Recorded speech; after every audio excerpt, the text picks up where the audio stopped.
وَظَنُّونِ إِذْ ذَهَبَ مُغَاضِبًا، اور وہ مچھلی والا جب کہ وہ چلا گیا غصے میں بھرا ہوا، غضبناک ہو کر۔ اب یہ غضبناک کس پر؟ اللہ کے اوپر غصہ نہیں تھا معاذ اللہ، غصہ تھا قوم کے اوپر۔ اتنی ناہنجار قوم، اتنی میں نے ان کو دعوت دی، اتنی تبلیغ کی، اور پھر یہ ہے کہ وہ کہہ کر کہ بس اب عذاب آئے گا۔ اللہ تعالیٰ کی طرف سے صرف یہ کہ ایک خطا ہوئی، سہو ہو گیا کہ اللہ کی طرف سے ابھی ان کو ایکسپریس پرمیشن نہیں ملی تھی کہ وہ اپنی قوم کو چھوڑ کر چلے جائیں۔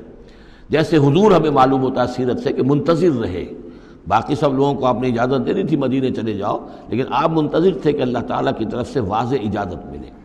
رسول اپنی جگہ نہیں چھوڑ سکتا جب تک کہ اللہ کی طرف سے حکم نہ آ جائے۔ بس یہ ان سے اپنے، چونکہ وہ حمیت حق، وہ حق کی غیرت اتنی تھی، اس جوش میں آ کر اپنی قوم سے ناراض ہو کر یہ ایک سہو ان سے ہو گیا۔ لیکن یہ کہ بڑے لوگوں کا چھوٹا سا معاملہ بھی جو ہوتا ہے پھر اللہ تعالیٰ کے ہاں اس کا ذکر جو ہوتا ہے بڑے سخت الفاظ میں ہوتا ہے۔ اب یہ معاملہ ہے اللہ کا اور ان کے مابین۔ ہم ظاہر بات ہے کہ قرآن مجید پڑھ رہے ہیں تو حق تو ادا کریں گے، اس کا ترجمہ تو کریں گے، لیکن یہ کہ اسے اس پر محمول نہ کیجیے ظاہر الفاظ پر۔ یہ جو ہے معاملہ اللہ اور ان کے ایک جلیل القدر رسول کے مابین ہے، اور پھر یہی وہ رسول ہیں جن کے بارے میں نے آپ کو حدیث سنائی ہے حضور کی کہ مجھے یونس ابن متہ پر بھی فضیلت مت دو، میری فضیلت کا معاملہ نہ کرو۔ وَظَنُّونَ، مچھلی والا اس لیے کہتے ہیں کہ انہیں پھر مچھلی نے نگل لیا تھا، اس کے پیٹ میں وہ رہے۔ وَظَنُّونَ إِذْ ذَهَبَ مُغَاضِبًا، جب کہ وہ غصے میں بھرے ہوئے چلے گئے۔ فَظَنَّ أَن لَّن نَّقْدِرَ عَلَيْهِ، تو شاید اس نے یہ گمان کیا کہ ہم اسے پکڑ نہ سکیں گے یا ہم اس کو قابو میں نہ لا سکیں گے۔ واللہ عالم، یہ الفاظ جو ہیں بڑے سخت ہیں، یعنی یہ کہ مولانا شبیر احمد عثمانی صاحب نے یہ لکھا ہے کہ ان کے طرز عمل سے دیکھنے والا یہ سمجھ سکتا تھا کہ شاید انہوں نے سمجھا ہے کہ اللہ تعالیٰ ان کو پکڑ نہ سکے گا، لیکن ظاہر بات ہے کہ اس کا کوئی امکان نہیں کہ ایسا کوئی خیال حضرت یونس علیہ السلام کے دل میں پیدا ہو۔ فنادا فی الظلمات، پھر کیا ہوا کہ اللہ تعالیٰ نے وہ جو کشتی جس میں وہ جا رہے تھے، اس کشتی کے اندر وہ صورت بعد میں بھی کہیں آ جائے گی، تو پھر یہ کہ وہ مچھلی کے پیٹ میں رہے اور وہاں پھر انہوں نے تسبیح کی ہے اللہ کی۔ فنادا فی الظلمات، تو پھر وہ اس تاریکی کے اندر مچھلی کے پیٹ میں اللہ تعالیٰ کو پکارتے رہے، اللہ الہ الا انت سبحانک انی کنت من الظالمین، کہ تیرے سوا کوئی الہ نہیں ہے، تو پاک ہے اور یقیناً میں نے ہی ظلم کیا، میں خطا کار ہوں، مجھ سے غلطی ہوئی ہے، اے اللہ معاف فرما دے۔ یہ ہے جو آیت کہلاتی ہے، اور اس کی پھر یہ کہ ختم ہوتا ہے، اور اس کی کافی جو ہے لوگوں نے اس کے فضائل جو ہے وہ آپ کے علم میں ہیں۔ لا الہ الا انت سبحانک انی کنت من الظالمین فاستجبنا لہ، تو ہم نے اس کی دعا کو قبول کیا۔ ونجیناہ من الغم، اور اس غم سے، اس اندوہ سے، اس کرب سے اسے نجات دی۔ وکذالک ننجی المؤمنین، اور اسی طرح ہم نجات دیا کرتے ہیں اہل ایمان کو۔ وزکریا، اور زکریا کو، اذ نادا ربہ، جب کہ اس نے پکارا اپنے رب کو، جو ہم پڑھ چکے ہیں سورہ مریم میں، رب لا تذرنی فردا وانت خیر الوارثین، پروردگار مجھے اکیلا نہ چھوڑ، میرے لیے کوئی ولی ہو، میرے کوئی اولاد ہو، وہ میرے اس مشن کو آگے لے کر چل سکے۔ وانت خیر الوارثین، یقیناً تو ہی بہترین وارث ہے۔ فاستجبنا لہ، تو ہم نے اس کی دعا کو سنا۔ ووہبنا لہ، اور ہم نے اسے یحییٰ، ہم نے یحییٰ جیسا بیٹا انہیں عطا کر دیا۔ واصلحنا لہ زوجہ، اور اس کے لیے درست کر دیا، صحت مند بنا دیا ان کی بیوی کو۔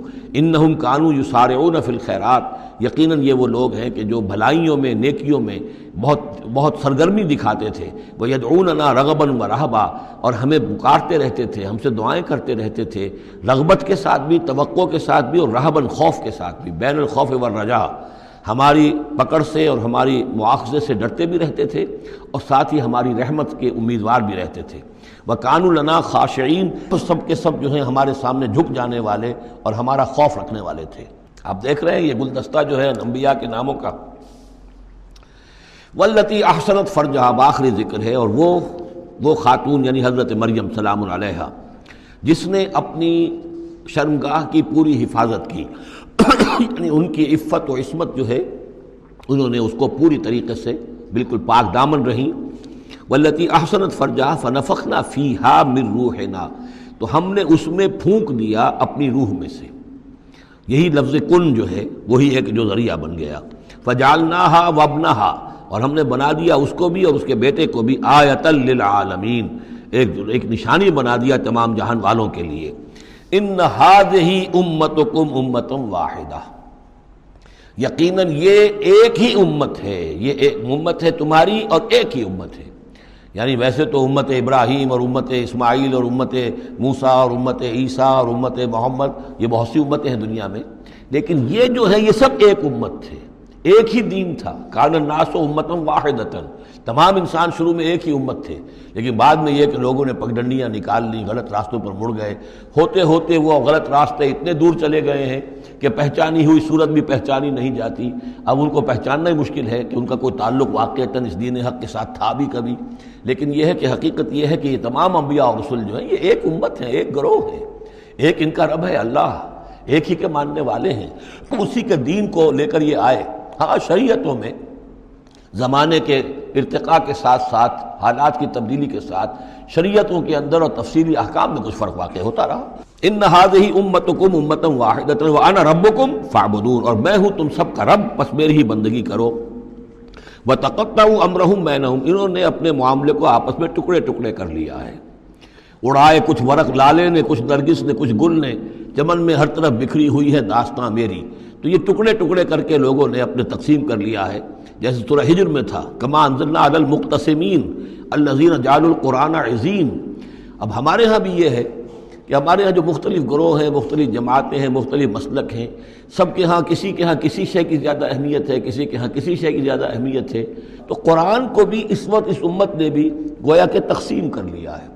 اس قرآن کو ایک وحدت کی حیثیت سے، اس کو کل کی حیثیت سے لے کر چلنا، یہ در حقیقت ہمارے لیے ضروری ہے، اور اس کے لیے ہمیں پوری طریقے سے جتنی بھی ہمارے اندر استطاعت ہے اور استعداد ہے کوشش کرنی چاہیے۔